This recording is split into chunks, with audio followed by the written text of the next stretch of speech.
Semuanya Allah yang punya, tak ada yang punya kita satupun. Iman itu di 3 tempat. Kalau kita ditanya siapa Allah, ada dalam jawaban itu. Kalau Anda hanya yakinnya kepada Allah hanya saja, Anda tidak beriman kepada Allah.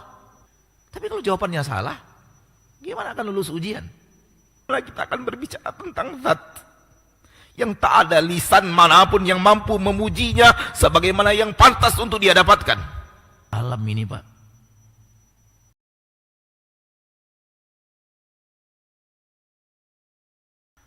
Pertemuan kita yang lalu, kita sudah bicara tentang Allah. Sebahagian kecil, sangat kecil. Karena bicara Allah itu nggak selesai-selesai, Pak. Bicara tanpa batas. Makhluk Allah aja tanpa batas, masa Allah bicaranya ada batas? Nggak ada batas bicara tentang Allah itu. Karena semuanya mengingatkan kita kepada Allah.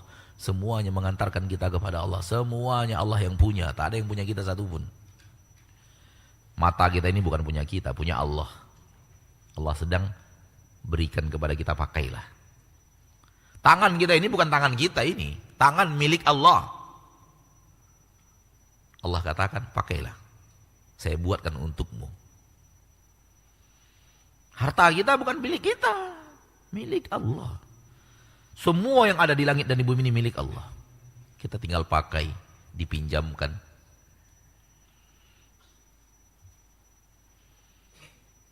Kalau tangan kita ini Allah yang buat untuk kita pakai, bagaimana lagi yang lain?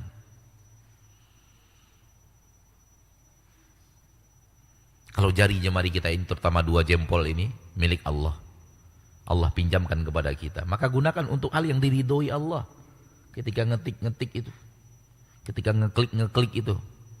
Rata-rata orang ngeklik pakai apa? Kayak jempol. Kadang-kadang pakai telunjuk. Gunakan telunjuk dan jempol itu untuk hal yang diridhoi dan cintai Allah. Karena Allah yang berikan itu kepadamu sebagai pinjaman, kau gunakan. Gunakan pinjamannya untuk hal yang dia ridhoi. Begitu menjadi hamba yang kenal kepada Rabbnya. Di dalam sholat subuh, imam kita tadi membaca firman Allah tabaraka wa ta'ala, innahu kana la yu'minu billahil azim. Dia yang sedang dibicarakan tadi, tak beriman kepada Rabbnya yang maha besar. Tak beriman dia. Allah katakan Rabb itu azim, maha besar, maha agung, zatnya maha besar, kekuasaannya maha besar, keperkasaannya maha besar.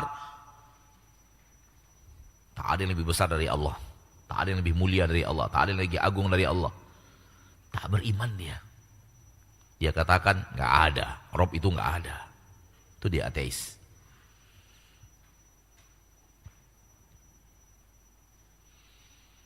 Atau tak beriman dengan ayat-ayat Allah.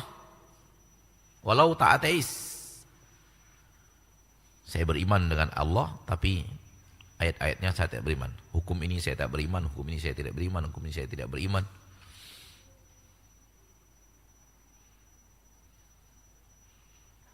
Dan banyak lagi hal-hal yang semuanya mengarah kepada titik tak beriman kepada Allah.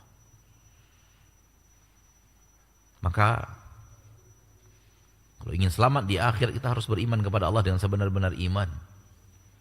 Iman itu di 3 tempat. Hati, lidah, dan amal. Hati, lidah, dan amal. Jadilah hati orang yang beriman, jadilah lidah orang yang beriman, jadilah amal orang yang beriman. Jangan iman itu dirasa-rasanya ada, di hatinya ada. Tapi lihat amalnya tak nampak. Lihat lisannya ngomong bisnis terus. Tiap duduk bisnis, tiap duduk bisnis, tiap duduk bisnis. Mana ngomong Allahnya coba? Ya kalau bisnisnya bisnis halal, kalau bisnis haram.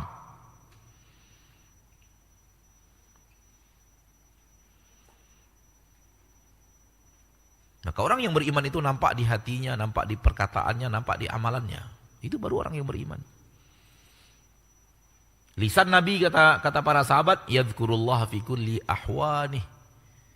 Dalam setiap situasi zikir, lisan Rasul itu berzikir. Astagfirullahaladzim. Astagfirullahaladzim. Sekali duduk bersama para sahabat, bercengkrama bersama para sahabat, terdengar dia mengucap astagfirullah, astagfirullah, astagfirullah. 70 kali sampai 100 kali kadang-kadang kata para sahabat. Sekali duduk bersama mereka para sahabat. Kita sudah di dalam masjid, tak astagfirullahaladzim.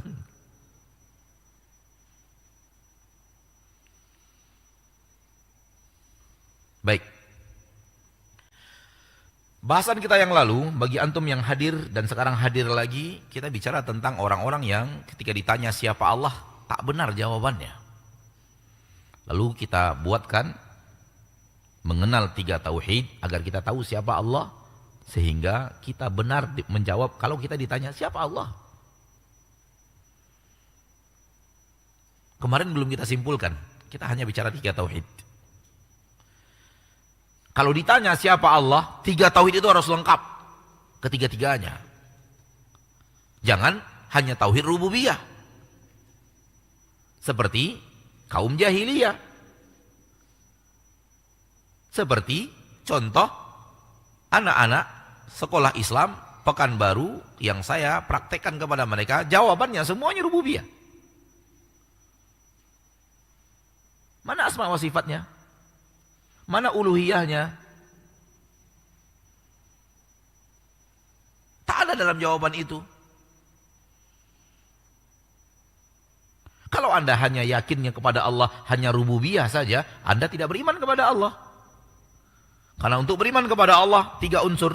Rububiyahnya wujudkan, uluhiyahnya wujudkan, asma wa sifatnya wujudkan.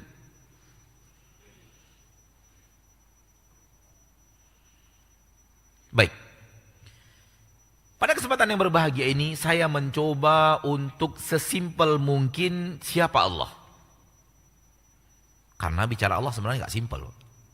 Tapi mencoba untuk membuatkan sebuah kata, sebuah jawaban yang sesimpel mungkin untuk mewujudkan makna siapa Allah. Dengan bermodalkan pelajaran kita kemarin, asma wa sifat, nama dan sifat Allah, perbuatan Allah kepada hamba, rububiyah, bagaimana hamba harusnya kepada Allah, uluhiyah. Bukankah itu kemarin yang kita pelajari pada pertemuan kemarin? Ya. Maka dengan 3 unsur tadi, kita coba untuk membuatkan siapa Allah. Agar jawaban kita tahu benar siapa Allah. Dan kalau kita tahu siapa Allah dengan jawaban yang benar, harapannya amal kita jadi benar. Tapi kalau jawabannya salah, gimana akan lulus ujian?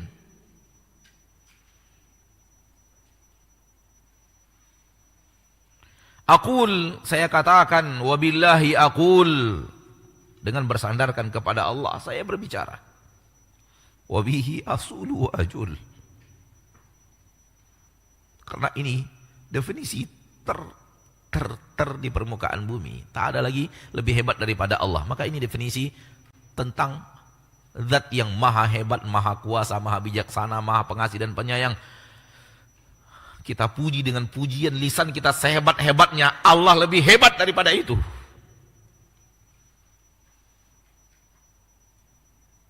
Bagaimana kita akan menyebutnya coba? Kumpulkan seluruh lisan para nabi memuji Allah. Allah lebih mulia daripada pujian itu.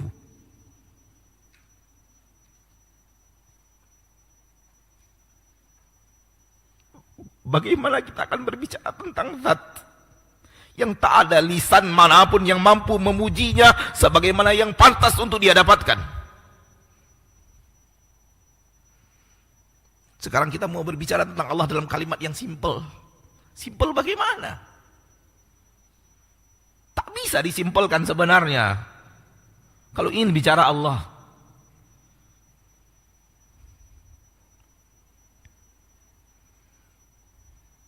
kumpulkan Nabi dan utusan Allah dari Nabi Adam sampai Nabi Muhammad. Kumpulkan seluruh pujian mereka kepada Allah. Allah lebih mulia daripada itu.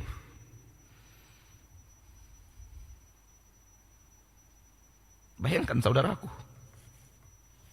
Bayangkan kemuliaan Rabbmu.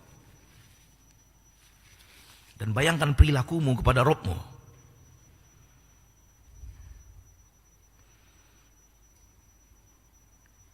Nabi Muhammad SAW yang tidak berani berbuat maksiat walau satu kali. Dan hari-harinya memuja dan memuji Allah. Belum. Allah lebih hebat daripada itu. Dan kita hanya istighfar sebentar, zikir sebentar sudah menganggap orang soleh. Yang seolah-olah kita sudah menunaikan hak kita kepada hak Allah kepada kita. Malaikat yang semenjak diciptakan sampai sekarang, sampai dunia kiamat disuruh sujud. Ketika bangkit dari sujud mengatakan, kami belum beribadah kepadamu wahai Rabbku, ibadah yang pantas engkau dapatkan dari kami. Dalam ini Pak.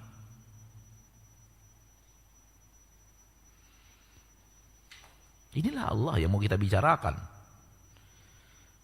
Tak ada yang lebih agung dari Dia, tak ada yang lebih besar dari Dia, tak ada yang lebih pengasih dari Dia, tak ada yang lebih penyayang daripadanya, tak ada yang lebih berkuasa dari Dia, tak ada yang maha bisa lebih daripada Dia, tak ada yang maha dan maha hidup. Sekaligus tak ada yang murkanya lebih daripada murka Dia. Tak ada yang azabnya lebih dahsyat daripada azabnya Dia, sekaligus.